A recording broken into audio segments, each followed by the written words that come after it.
কোরআনে কারীমের 46 নম্বর সূরা সূরাতুল আহকাফের 15 নম্বর আয়াতে আল্লাহ তাআলা বলছেন ওয়াসাইনাল ইনসানা বিওয়ালিদাইহি ইহসানা হামালাতুহু উম্মুহু কুরহান ওয়া ওয়াদাআতুহু কুরহা ওয়া হামলুহু ওয়া ফিসালুহু আল্লাহ তাআলা বলছেন আর মানুষকে আল্লাহ তাআলা তার পিতামাতার ব্যাপারে ইহসান করার আদেশ দিচ্ছেন, বিশেষ করে তার মায়ের ব্যাপারে তারা যেন অতিমাত্রায় সচেতন হয়, কারণ তাদের মা এমন কষ্ট সহ্য করেছেন যা পৃথিবীর কোনো বাবা করে নাই। মা বাবার চাইতে 3টা কষ্ট বেশি সহ্য করেছেন। 3টা জিনিস আছে এমন যেটা মা করেন পৃথিবীর কোনো বাবা করেন না। এই জন্য বাপের চাইতে মায়ের হক আল্লাহ 3 গুণ বাড়িয়ে দিয়েছেন। 1 নাম্বার হলো মা সন্তানকে 10 মাস গর্ভ ধারণ করেন। গর্ভ ধারণ করা এটা পৃথিবীর কোনো বাবার কাজ নয়, এটা মা করেন।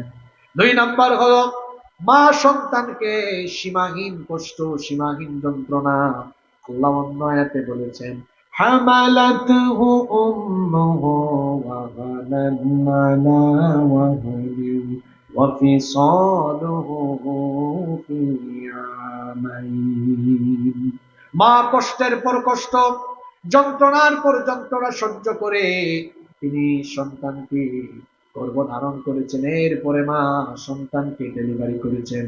1 নম্বরে মা সন্তানকে গর্ভধারণ করেছেন, 2 নম্বরে মা সন্তানকে ডেলিভারি করেছেন, প্রসব বেদনা সহ্য করেছেন, 3 নম্বরে মা সন্তানকে আবার 2 বছর বুকের দুধ পান করিয়েছেন। ভালো করে শোনেন, 1 নম্বরে মা সন্তানকে গর্ভধারণ করলেন, 2 নম্বরে মা সন্তানকে প্রসব করলেন, 3 নম্বরে মা সন্তানকে বুকের দুধ পান করালেন। এই 3টা কাজ বাপের নাকি মায়ের? জোরে বলেন, বাবার না মায়ের? যেহেতু এই 3টা কাজ পৃথিবীর মায়েরা করেন, পৃথিবীর কোনো বাবা এই 3টা কাজ করেন না, সেজন্য আল্লাহ তাআলা এই 3টা কষ্ট মা বেশি সহ্য করার কারণে বাপের চাইতে মায়ের হক আল্লাহ 3 গুণ বাড়িয়ে দিয়েছে। সেই মায়ের মুখের উপরে কথা বলবেন না, সেই মায়ের প্রতি অযত্ন অবহেলা দেখাবেন না। সেই মা আপনাকে জন্ম দিতে গিয়ে কষ্টের পর কষ্ট, কেমন শব্দ আল্লাহ চয়ন করেছেন, ওয়াহানান আলা ওয়াহানিন, কষ্টের উপর কষ্ট, যন্ত্রণার পর যন্ত্রণা মা সহ্য করেছেন। এই যে আজকে 13-14 ডিগ্রি সেলসিয়াস এত কুয়াশা পড়েছে, কনকনে ঠান্ডার রাত, এই ঠান্ডার রাতগুলোতে দুনিয়ার মানুষেরা কত আরাম করে ঘুমায়, কিন্তু আমরা যখন আমাদের মায়ের পেটে ছিলাম, আমাদের মাকে আমরা ঠান্ডার এই রাতগুলাতে আরাম করে ঘুমাতে দেই নাই। যারা মায়ের সাথে বাপের সাথে বেয়াদবি করে, বেয়াদবি করার আগে এই কথাগুলো তারা যেন উপলব্ধি করে। বিবাহ শাদী করার পরে অনেকে আছে মা বাপকে ধমকায়, মা বাপের খেদমত করে না। দেখ কল, তোমার বউয়ের সাথে কি খাটে ঘুমাও, তোমার বউ যখন প্রেগনেন্ট হয় তার দিকে তাকায়া তার কষ্ট বুঝে তুমি কি তোমার মায়ের কথা স্মরণ করো না? তোমার বউ যে রাতের বেলা ঘুমায় না, উঠে হাঁটাহাঁটি করে, বউকে জিজ্ঞেস করো কি ব্যাপার বউ, হাঁটাহাঁটি করো কেন? বউ তখন বলে তুমি তো আরাম করে ঘুমায় আছো, আর তোমার বাচ্চা আমার পেটের ভেতরে শুধু পিটাপিটি করে, কলিজায় গিয়ে আঘাত লাগে, কলিজার মধ্যে যন্ত্রণা হয়। অনাফরমান সন্তান একটিবারও কি উপলব্ধি হয় না? এইভাবে তো আমার মাও আমাকে পেটে ধারণ করে রাতের পর রাত ঠান্ডার রাতে না ঘুমায়া ঘুমায়া মা কষ্ট করেছে। এইভাবে মা যন্ত্রণা সহ্য করেছে। ঠান্ডার রাতগুলোতে মা আরাম করে ঘুমাতে পারে নাই। একবার ওয়াশরুমে যায় আর একবার বের হয়, একবার হাঁটাহাঁটি করে আর একবার বিছানায় পিঠ লাগায়, এইরকম করে সারা রাত কাটিয়ে দেয়। কিছুক্ষণ পর কান্না করে, কারণ আমরা তো পুরুষ মানুষ, গর্ভধারণের যন্ত্রণা, গর্ভধারণের কষ্ট কেমন হয় আমরা বুঝি না, এটা কেবল মায়েরাই বুঝেন। এই রকম কষ্ট, এই রকম যন্ত্রণা সহ্য করে করে আমার আপনার মা 1 দিন আর 2 দিন নয়, একটানা 9 মাস 10 মাস আমাদের মা কষ্ট সহ্য করেছেন। আমাদেরকে পেটে নিয়ে দিনের বেলা তিনি সকল কাজ করেন, ঘরের সবাইকে খাওয়ান, রান্না বান্নাও করেন, রান্না বান্না করে সবাইকে খাওয়ানোর পরে আমার আপনার মা ক্ষুধা পেটে যখন খাবারের প্লেট সামনে নিয়ে তিনি যখন খাবার খেতে যাবেন, তখনই সন্তান পেটের ভেতরে যখন নড়াচড়া মারে, মায়ের তখন বমি বমি ভাব সৃষ্টি হয়ে যায়। মা তখন খাবার খাবার ইচ্ছে থাকলে ক্ষুধা থাকলে আর খাইতে পারে না, ওয়াশরুমে গিয়ে বমি করে। তারপর দেখা যায় খাবারের প্লেটটা রেখে দিয়ে বেডরুমে গিয়ে দরজা বন্ধ করে একাকী ছটফট ছটফট আর কান্নাকাটি করে এইরকম করে আমার আপনার মা দিনের পর দিন মাসের পর মাস। আল্লাহ তো বলেছেন ওয়াহনান আলা ওয়াহনিন, কষ্টের পর কষ্ট, যন্ত্রণার পর যন্ত্রণা সহ্য করে তোমাদের মা এইভাবে তোমাদেরকে গর্ভধারণ করেছেন। এইভাবে করে দিন যায়, এইভাবে করে মাস যায়, যেতে যেতে যেতে যেতে যখন সন্তান ডেলিভারির সময় চলে এসেছে, মায়ের দুশ্চিন্তার মাত্রা তখন অতি মাত্রায় বেড়ে গিয়েছে। কারণ কত মহিলা আছেন সন্তান জন্ম দিতে গিয়ে তিনি দুনিয়া থেকে বিদায় হয়ে যান।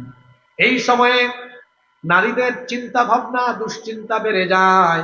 তখন তিনি তার স্বামীকে গিয়ে বলেন, আমি তো তোমার বাচ্চা জন্ম দিতে গিয়ে আমার মরণও হতে পারে, আমার বাচ্চা যদি দুনিয়াতে নিরাপদে আসে আমার বাচ্চাটাকে দেখে রাখিও। সেই মাকে কি করে আপনি আঘাত করেন?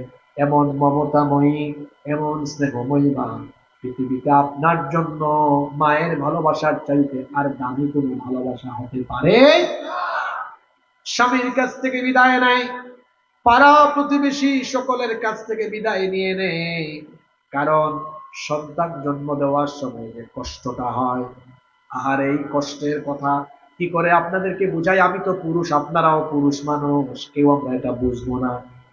মাকে আঘাত করার আগে আমি বলবো, সরকারি বেসরকারি হাসপাতালের লেবার রুমে যাবেন, যেই রুমে ডেলিভারি হয় সেই রুমে যাবেন, দেখবেন সন্তান সম্ভবা নারীরা কি করে চিৎকার মারে। এক একটা চিৎকারে মনে হয় আসমান জমিন তখন ভারী হয়ে ওঠে। আর এই চিৎকার গুলো শুনলে পরে মনে হয় আমার মা আমাকে জন্ম দিতে গিয়ে না জানি তিনি কত কষ্ট সহ্য করেছে। বর্তমান চিকিৎসা বিজ্ঞান বলছে একজন মানুষ সর্বোচ্চ 20 থেকে 25 ইউনিট পর্যন্ত ব্যথা শুনতে পারে, কিন্তু আমার আপনার মা আমাদেরকে জন্ম দিতে গিয়ে 20 আর 25 নয়, 50 থেকে 55 ইউনিটের ব্যথা শুনতে করেছে। শরীরের হাড় ভাঙলেও হয়তো এত যন্ত্রণা হয় না। আমার আপনার মা এমন যন্ত্রণা এমন কষ্ট সহ্য করেছেন। হাসপাতালে গেলে যে রুমে মহিলাদের ডেলিভারি হয় এই রুমের পাশ দিয়ে গেলে করে চিৎকার শুনবেন। কেমনে আপনার মায়ের সাথে আপনি বেয়াদবি করেন, কি করে তাকে কষ্ট দেন। এক একটা চিৎকারে আসমান জমিন ভারী হয়ে যাওয়ার উপক্রম হয়।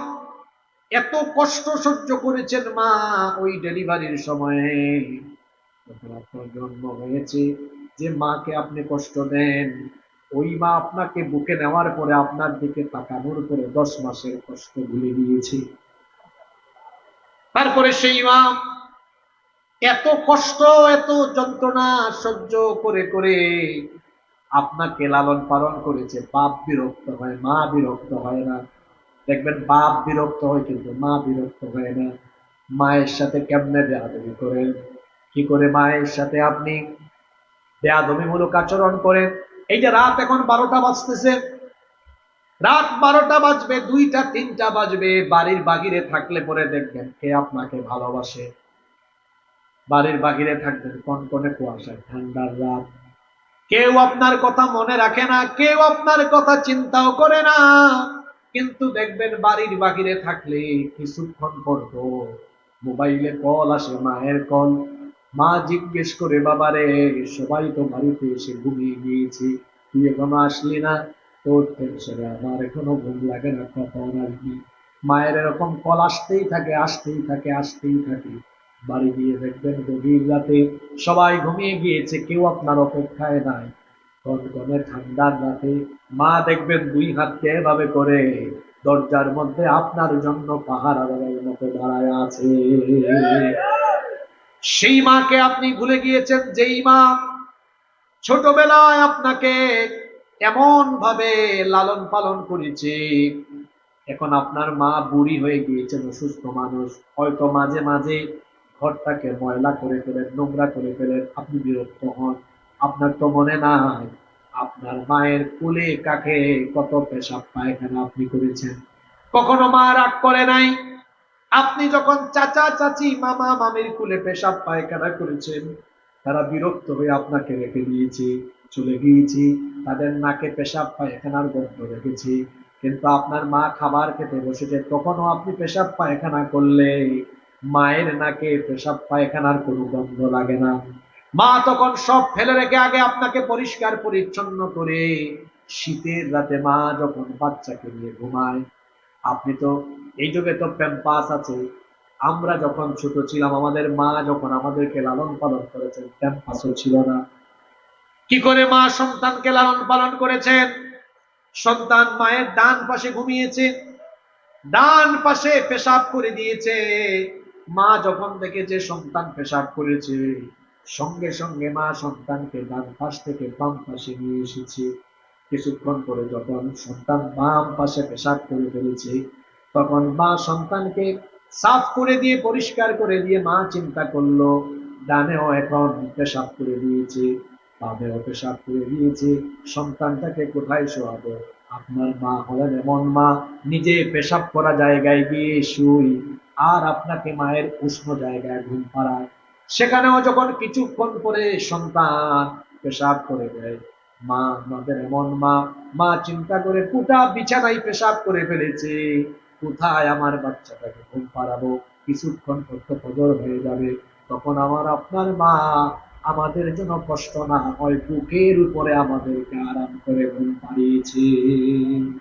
এইরকম কষ্টের পর কষ্ট, দুঃখের পর দুঃখ, যাতনার পর যাতনা সহ্য করে যেই মা আপনাকে বড় করেছেন, যেই বাবা আপনাকে বড় করেছেন, খবরদার যাদের মা বাবা জীবিত আছে, আল্লাহ নবী বলেছেন ওই ব্যক্তির নাক ধুলায় দূষিত হয়ে যাক, ওই ব্যক্তি ধ্বংস হয়ে যাক যে ব্যক্তি তার পিতা মাতা দুজনকে কিংবা কোনো একজনকে বৃদ্ধা অবস্থায় পেল আর তাদের খেদমত করে জান্নাত হাসিল করতে পারল না, ওদের জন্য লানত। বলেছেন মুহাম্মদ, আমরা বলি সাল্লাল্লাহু। জান্নাত তো আপনার মায়ের পায়ের তলায়। এটা কত বড় দামি কথা, এটা আমরা সবাই জানি, কিন্তু উপলব্ধি করি না। আজকে একটু অন্যভাবে বুঝাই। আপনারা বলেন তো, গোটা দুনিয়া বিক্রি করে দিলেও জান্নাতে, গোটা দুনিয়ার সৌন্দর্য জান্নাতের কি যে কোনো একটা ফার্নিচারের সৌন্দর্যের সমান হবে? বুঝে শুনে উত্তর দিবেন। গোটা দুনিয়া বিশ্বজগতের সৌন্দর্যকে এক করলে